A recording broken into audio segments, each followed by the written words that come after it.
यात्राएं हमें कितना कुछ सिखाती है। इसे उस इंग्लिश कहावत से समझा जा सकता है जो कहती है कि nothing develops intelligence like travel.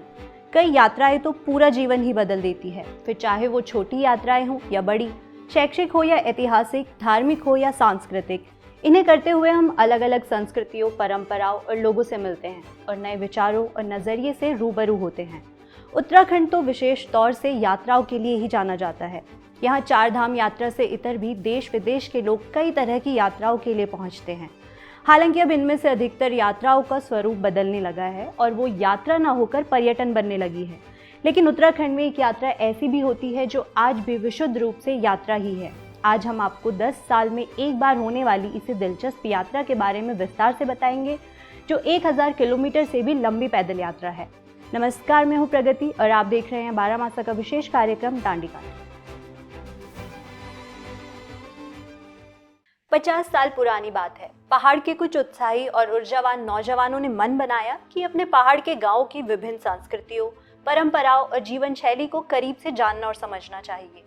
यही सोच आगे चलकर एक अभियान बन गई जिसे नाम मिला अस्कोट आराकोट अभियान। इस अभियान की शुरुआत साल 1974 में हुई। तब 25 मई से 8 जुलाई 1974 के बीच नवस्थापित कुमाऊं और गढ़वाल विश्वविद्यालय के छात्रों, सामाजिक कार्यकर्ताओं और ग्रामीणों ने उत्तराखंड के पूर्वी कोने में नेपाल सीमा पर स्थित पिथौरागढ़ के अस्कोट से पश्चिमी कोने में हिमाचल से लगी सीमा पर स्थित उत्तरकाशी जिले के आराकोट तक की अध्ययन यात्रा की।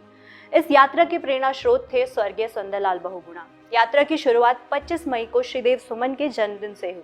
श्रीदेव सुमन के जीवन को विस्तार से समझने के लिए आप 12 मासा का ये कार्यक्रम देख सकते हैं, जिसका लिंक आपकी सुविधा के लिए डिस्क्रिप्शन में दे दिया गया है। फिलहाल वापस आते हैं अस्कोट आराकोट अभियान पर। साल 1974 में पहली बार ये यात्रा हुई और फिर हर 10 साल के अंतराल में आयोजित होने लगी। इसका आयोजन पहाड़ यानी people's association for Himalayan area research द्वारा किया जाता है।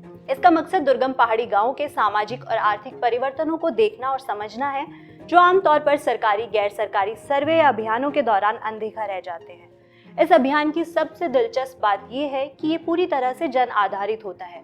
इसमें सरकार, एनजीओ या किसी संस्था से कोई मदद नहीं ली जाती, बल्कि इसकी थीम ही होती है बिना पैसे के दुर्गम गांवों का पैदल दौरा कर प्रकृति और जीवन शैली की वास्तविकता को समझना।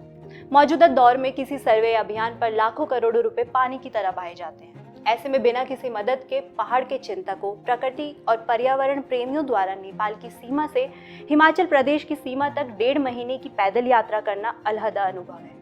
इस शोध यात्रा का पहला संस्करण साल 1974 में तब हुआ जब शेखर पाठक, शमशेर सिंह बिष्ट और हेमवती नंदन बहुगुणा गढ़वाल विश्वविद्यालय के 2 अन्य छात्रों को सुंदरलाल बहुगुणा ने बुलाया और पहाड़ के दुर्गम गांवों की यात्रा करने के लिए कहा।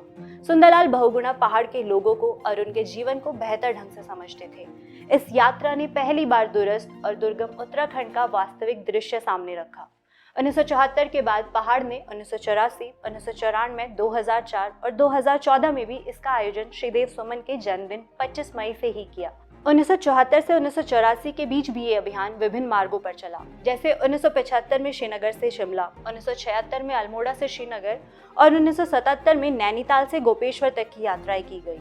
फिर 10 साल बाद 25 मई से 8 जुलाई 1984 के बीच पहाड़ और सहयोगी संस्थाओं ने फिर से इसी मार्ग पर यात्रा की। आगे चलकर इस यात्रा का विस्तार करते हुए पांगू से अस्कोट, पान से रामणी, झिंजी, पाणा, कुआरी पास, ढाक तपोवन रैणी, जोशीमठ से गोपेश्वर, कुत्तू, बूढ़ा केदार और उत्तरकाशी आदि स्थानों को भी इसमें शामिल किया गया। 1994 में जब तीसरा अस्कोट आराकोट अभियान आयोजित हुआ तो कुमाऊं और गढ़वाल विश्वविद्यालय के छात्रों के साथ दसौली ग्राम स्वराज्य मंडल, हेस्को, हार्क, डालियों का दगड़िया, प्रगतिशील महिला मंच, उत्तराखंड जन जागृति संस्थान जैसे संस्थाओं ने भी इसमें भाग लिया। साल 2014 में आयोजित 5वें अस्कोट आराकोट अभियान को चंडी प्रसाद भट्ट ने पिथौरागढ़ के पांगू से रवाना किया और इसे जंगम विश्वविद्यालय नाम दिया। इस अभियान में अमेरिका, कनाडा और जर्मनी से आए शोधार्थियों और शिक्षकों समेत भारत के 8 राज्यों के लगभग 200 से ज्यादा लोग शामिल हुए। इस साल यानी 2024 में ये 6ठी यात्रा है और इसी साल अस्कोट आराकोट अभियान अपने 50 साल पूरे कर रहा है। इस साल चिपको आंदोलन के भी 50 साल पूरे हुए हैं। अस्कोट आराकोट यात्रा इस बार 2 चरणों में आयोजित हो रही है। इसमें पहला चरण 25 मई से शुरू होगा और दूसरा चरण इस साल के आखिरी में आयोजित किया जाएगा। अपने गांवों को जाने, अपने लोगों को जाने के आदर्श वाक्य के साथ अभियान का उद्देश्य पिछले 10 सालों में गांव में आए सामाजिक और आर्थिक परिवर्तनों को रिकॉर्ड करना और समझना है। पिछले 5 दशकों में और खासकर उत्तराखंड राज्य बनने के 2.5 दशक बाद उत्तराखंड का प्राकृतिक चेहरा कितना बदला है। जल, जंगल, जमीन, खनन, बांध, सड़क आदि के बहाने अर्थव्यवस्था की स्थिति क्या है, दलित और अल्पसंख्यकों की स्थिति कैसी है, सामाजिक राजनीतिक चेतना में कितना इजाफा हुआ है, इन सब सवालों के जवाब खोजने के लिए छठा अस्कोट आराकोट अभियान आयोजित किया जा रहा है। इस बार अभियान की थीम स्रोत से संगम है, ताकि नदियों से समाज के रिश्ते की गहराइयों को समझा जा सके। इस बार की यात्रा इस लिहाज से भी विशेष है कि उत्तराखंड में सदियों पहले जो चर्चित यात्री पहुंचे थे, उनके यात्रा मार्गों को भी इस बार नजदीकी से देखा जाना है। जैसे ह्वेनसांग की 7वीं सदी के पूर्वार्ध की कालसी गोविशाण यात्रा, आंद्रादे आदि जेसुआइट पादरियों की 1624 की हरिद्वार माणा छपरांग यात्रा, डैनियल चाचा भतीजे की 1790 की नजीमाबाद से प्रारंभ गढ़वाल यात्रा, थॉमस हार्डविक की 1796 की कोटद्वार श्रीनगर यात्रा, बिशप हेबर की 1824 की कुमाऊं यात्रा, पिलग्रिम यानी पी बैरन की 1839 से 1842 के बीच हुई उत्तराखंड यात्रा, पंडित नैन सिंह रावत और स्वामी विवेकानंद के यात्रा मार्ग, लॉर्ड कर्जन की 1903 की नैनीताल रामणी यात्रा, जिसके चलते इस रास्ते का नाम ही कर्जन मार्ग पड़ा, और भूगर्भ शास्त्री हिम और गानसीट की 1936 की यात्रा।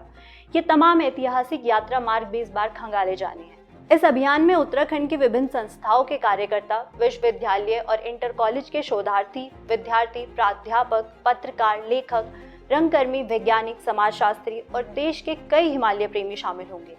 यात्रा 25 मई 2024 को पांगू से शुरू होकर 8 जुलाई 2024 को आराकोट में समाप्त होगी। इस दौरान ये अभियान पिथौरागढ़, बागेश्वर, चमोली, रुद्रप्रयाग, टिहरी, उत्तरकाशी और देहरादून जैसे कुल 7 जिलों के 350 गांवों से गुजरेगा और जिसमें लगभग 1150 किलोमीटर की पदयात्रा होगी।